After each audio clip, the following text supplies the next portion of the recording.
Nous sommes maintenant avec Antoine Quesada en plateau, donc Antoine Quesada qui est coach et trader. Bonjour Antoine. Bonjour Nicolas. Alors on va parler avec vous peut-être de l'actif le plus sûr et de l'actif considéré comme le moins sûr. On va parler or et Bitcoin. On commence par le Bitcoin et on va regarder du coup la performance hebdomadaire du Bitcoin. Très bien. Eh bien écoutez, alors on le rappelle peut-être pour l'actualité, dès le début de semaine, il y a eu un soupçon de piratage sur le Bitcoin, il y a eu un crash entre guillemets, enfin un petit crash en tout cas, une descente, et du coup c'est ce qu'on voyait à l'écran, voilà, ça descend.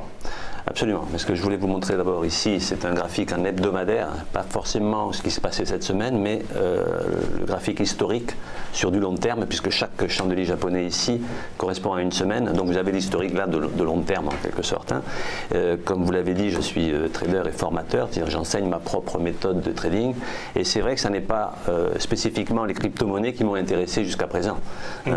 Pour la simple raison que ce phénomène étant relativement récent, pour nourrir mon analyse, il me faut un historique. Bien sûr, il faut qu'il se passe un petit peu de temps, qu'on voit ce qui s'est passé. Absolument. Et donc là, le graphique que vous avez ici en hebdomadaire met bien en évidence qu'effectivement ce phénomène Bitcoin et crypto-monnaie a littéralement explosé, je dirais, à partir du deuxième semestre de l'année dernière. Et donc ça a pris des proportions énormes. Alors moi, en tant que formateur, j'avais des stagiaires qui me demandaient mais que faut-il faire? Est-ce qu'il faut acheter, pas acheter? Effectivement, tout le monde parlait de ça. Mais moi, ce que je répondais tout simplement, c'est que moi, mon analyse, elle est faite à partir d'un graphique. Un graphique, c'est un historique. Si je n'ai pas d'historique ou pas suffisamment d'historique, je ne peux pas me faire une opinion, je ne peux pas utiliser des outils techniques qui vont me permettre de prendre le train en marche, par exemple, ou de savoir jusqu'où le marché peut aller.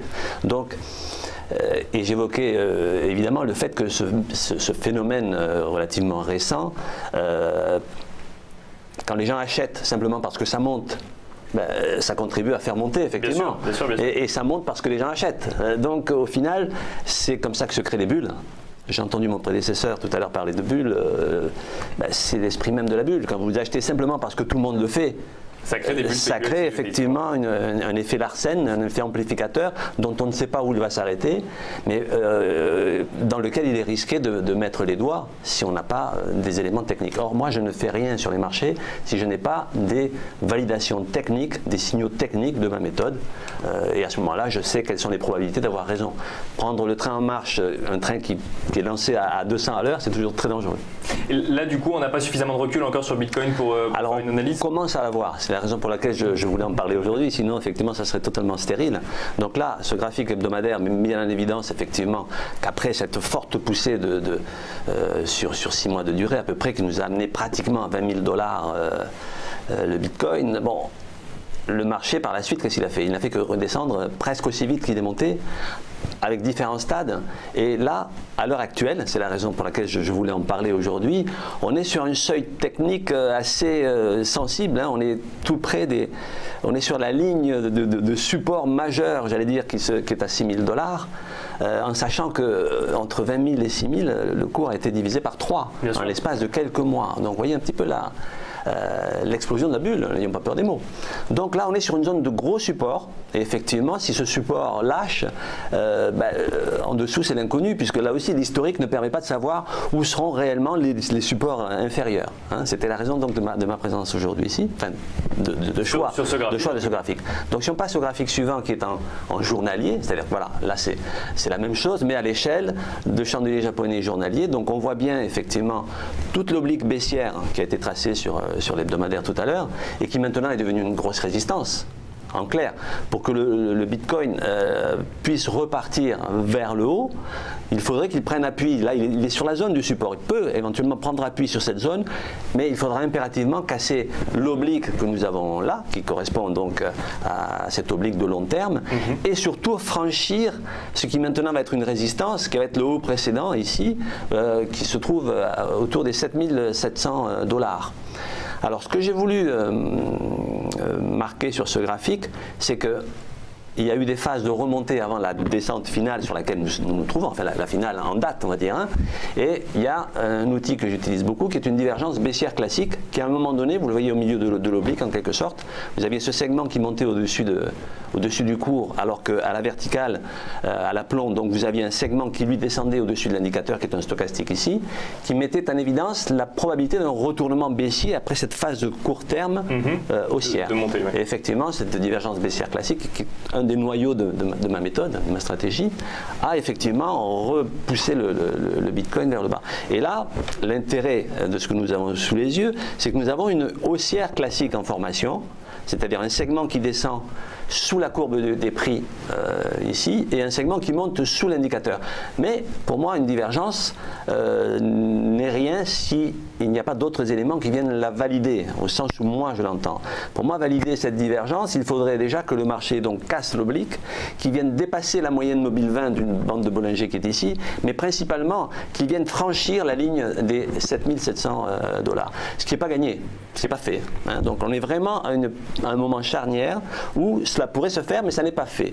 Donc, ce que je voulais dire, c'est qu'on commence à avoir un historique maintenant, et dans les semaines, les mois à venir, il sera peut-être possible de pouvoir travailler cette crypto-monnaie avec des éléments graphiques, chartistes, qui, à ce moment-là, peuvent donner des probabilités d'avoir raison sur ce que le marché va faire. Et donc on pourra la travailler comme un indice classique. Absolument, parce qu'il y tout aura à fait. suffisamment Tout à fait. Ce que je me suis refusé à faire jusqu'à présent, mais qui pourrait, dans les semaines, les mois qui viennent, être le cas.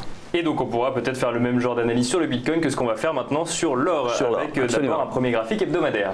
Absolument, très bien. Voilà, alors sur l'or, ça fait déjà 3 semaines, à 3 reprises que je parle de l'or, parce que là aussi, on était sur une zone sensible, qui était les 1300 $ l'once, hein, nous sommes sur l'once d'or ici. Là, c'est le graphique en chandelier japonais hebdomadaire, effectivement, sur une tendance haussière, hein, sur laquelle le marché a pris appui, on le voit sur le segment qui monte ici. Et ces 1300 $ correspondent donc à ce support, et on va passer tout simplement sur le graphique suivant. Sur le graphique journalier, du coup. Sur le graphique journalier, voilà. Ce graphique-là dont je vous parle, dont je parle ici depuis pour la 3e fois, cette zone des 1300 $ qui correspondent en fait ici à une ligne de coup d'un double bottom, hein, un double creux, qui était déjà en formation il y a 2 semaines, qui maintenant est carrément sur cette fameuse ligne de cours. Quand je dis 1300, c'est 1307, 1308, et avec une divergence haussière classique, pardon, que j'avais à nouveau évoqué ces derniers temps. Et là aussi, pour valider et pour développer, pour libérer le potentiel que cette figure chartiste prétend donner, il faudrait, ou il aurait fallu, mais il faudrait encore, ça n'est pas perdu, ça n'est pas impossible encore, que le marché vienne clôturer au-dessus de cette ligne de résistance maintenant, qui était un support, hein, en fait. Et donc j'évoquais les 1310 $ en clôture journalière, c'est-à-dire un chandelier japonais d'une journée qui viennent clôturer au-dessus. À ce moment-là, on avait toutes les chances de libérer un potentiel que nous donne la figure chartiste et que j'ai travaillé grâce au retracement de Fibonacci, qui en fait ici sont plus une extension de Fibonacci. Ça, c'est un petit peu le noyau dur de ma façon de travailler. Évidemment, support, résistance, divergence sur des figures chartistes et ensuite Fibonacci pour les exploiter. Eh bien, je vous en reparle aujourd'hui parce que ce graphique n'est autre qu'une saisie d'écran que j'ai faite hier autour de 15 h. Pendant l'intervention de M. Draghi, de la BCE, absolument. Et donc il était amusant de voir comment se comportait l'or à ce moment-là, par rapport à l'euro-dollar naturellement, et par rapport même au CAC 40.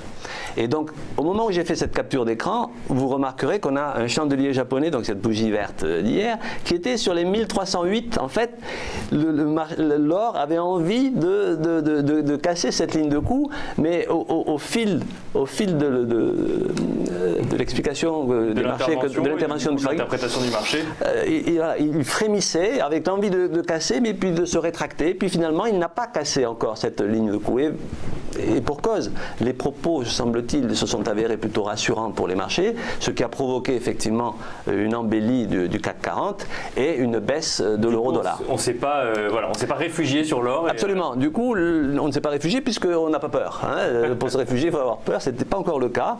Alors, les marchés ont interprété effectivement les propos de M. Draghi hier comme ils l'ont fait. Enfin, de toute façon, le marché a toujours raison, comme on dit. Il n'est pas dit que dans les jours qui viennent, on puisse se dire, mais tiens, mais finalement, c'est que l'économie ne va pas si bien, donc peut-être qu'on va revenir sur l'or.